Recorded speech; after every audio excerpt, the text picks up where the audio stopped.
Good morning, everyone. This is SBM, Faculty of Bioscience for NEET and DSC. So, coming to the point, government పదే సార్లు చెప్తుంది మేము every year DSC conduct చేస్తాము. గత డిఎస్సిలో జరిగిన దానివల్ల అనుకుంటా ఒక పెద్ద ప్రామిస్ అయితే ఇస్తారు మనకి. 16,000 అనేది హ్యూజ్ నెంబర్ ఆఫ్ వేకెన్సీస్. దాన్ని మనం యాక్సెప్ట్ చేయాల్సిందే. ఇంతకుముందు ఎప్పుడూ లేనంతగా, గతంలో లేనంతగా మంచి డిఎస్సి ఇచ్చారు ఆఫ్టర్ లాంగ్ టైం. కానీ మళ్ళీ అంత అదే రేంజ్లో ప్రామిస్ చేసేంత కారణం ఏమై ఉంటుంది?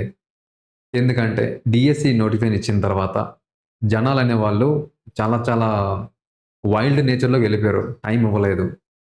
దానితోడు నార్మలైజేషన్ ఒకటి, దానితోడు రిజల్ట్ వచ్చిన తర్వాత బార్డర్లో ఉండే వాళ్ళు ఇంకా పోయారు. మంచి మార్కులు వచ్చిన వాళ్ళు కూడా హారిజాంటల్ రిజర్వేషన్ వల్ల పోస్టులు పోయినాయి. సో ఇవన్నీ చూసిన తర్వాత గవర్నమెంట్ పైన, ఈ డిఎస్సి పైన పాజిటివ్గా ఉన్నది ఎవర్రా అంటే సెలెక్ట్ అయిన 16,000 మంది. మిగతా 3 lakhs అనేవాళ్ళు కంప్లీట్గా నెగిటివ్ వైబ్లోనే ప్రెజెంట్ రన్ అవుతుంది గవర్నమెంట్ పైన. ఈ డిఎస్ ఇచ్చిన గవర్నమెంట్ పోస్టులు అమ్మేసుకున్నారు, పోస్టులు కొనుక్కున్నారు. ఎవరు కొనుక్కున్నారంటే ఒక 5-6 years నుంచి అదే పనిలో ఉంటూ లైఫ్ని త్యాగం చేస్తూ ఎన్నో అవమానాలు పడుతూ దానికి మనం వాల్యూ కట్టలేం. ఆ డబ్బు పట్టుకొచ్చి ఇక్కడ కొన్నారన్నమాట పోస్ట్. మీకు అర్థమైంది అనుకుంటున్నా ఏం చెప్తున్నాను అనేది. ఎవరు పోస్టులు అమ్ముకోలేదు, ఎవరు కొనుక్కోలేదు.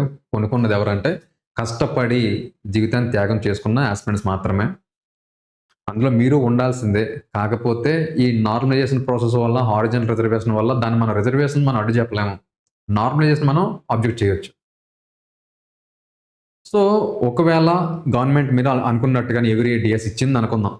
ఇస్తారు, ఓకే, బాగుంది అంతా కూడా.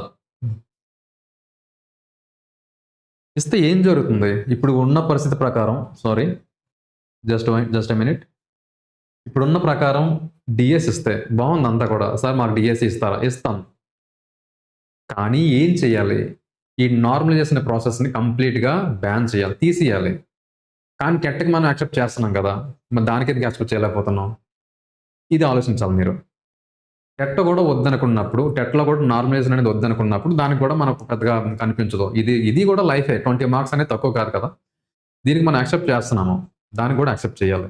లేదనుకుందాము, దీన్ని తీసిన తర్వాత దీనికి ఉంచి దానికి ఒకసారి తీయాలంటే అది జిల్లా వైజ్ మాత్రం పేపర్ పెట్టాలి.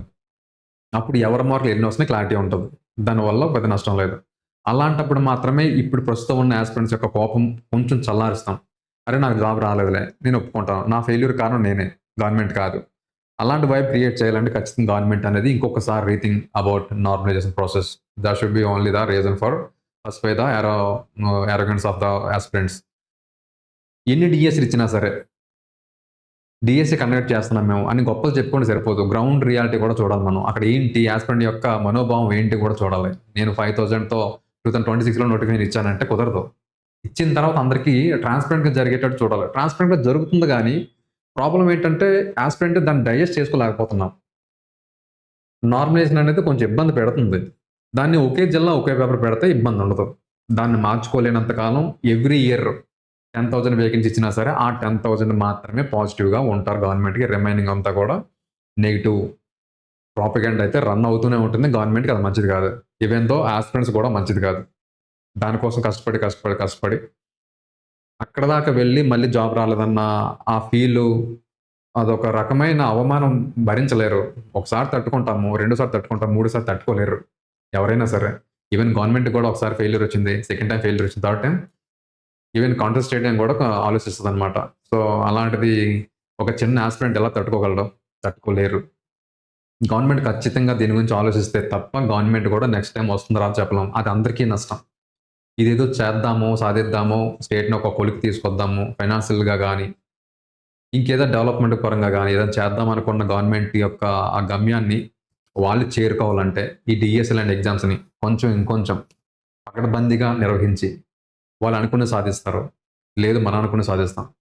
కాబట్టి ఈ ఒక్క విషయంలో మాత్రం గవర్నమెంట్కి ఇక్కడ నుంచి రిక్వెస్ట్ చేసేంత పొజిషన్లో లేను. కానీ నా 1,000 మంది మనల్ని బిలీవ్ చేస్తూ మనల్ని ఫాలో చేస్తున్నారు కాబట్టి వాళ్ళ తరఫున అడుగుతున్నాను సార్, ఖచ్చితంగా డిఎస్సి అనేది చాలా మంది జీవితాల్లో వెలుగు నింపే ఒక పెద్ద ఉద్యోగం. అది ఇలాంటి రిక్రూట్మెంట్లో ఇంకొంచెం ఆలోచించి కొంచెం టైం పెంచడం విషయంలో కానీ, time to time exams conduct చేయడంలో కానీ, ఆ ఎగ్జామ్స్ కండక్ట్ చేసే టైంలో నార్మలైజ్ అనేది ఎంత నష్టం చేకూరుస్తుందనే విషయంలో కానీ కొంచెం ఆలోచించి నెక్స్ట్ డిఎస్సి అనేది ప్రాపర్‌గా ప్లాన్ చేసుకొని వెళ్తే మాత్రం మీకు ఖచ్చితంగా మళ్ళీ మెజారిటీ వస్తుంది.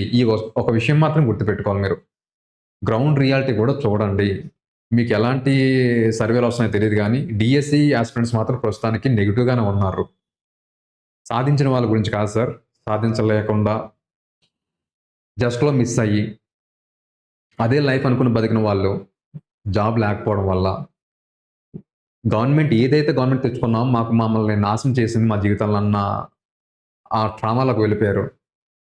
దీన్ని మీరు ఆలోచించాల్సిందే ఖచ్చితంగా. మంచి నిర్ణయం తీసుకోవాలి. నెక్స్ట్ డిఎస్‌ని మాత్రం ఇలా కాకుండా మంచిగా జరపండి. మీకు మంచి మెజారిటీ వస్తుంది. అది అందరికీ మంచిది. ధన్యవాదాలు. Thank you.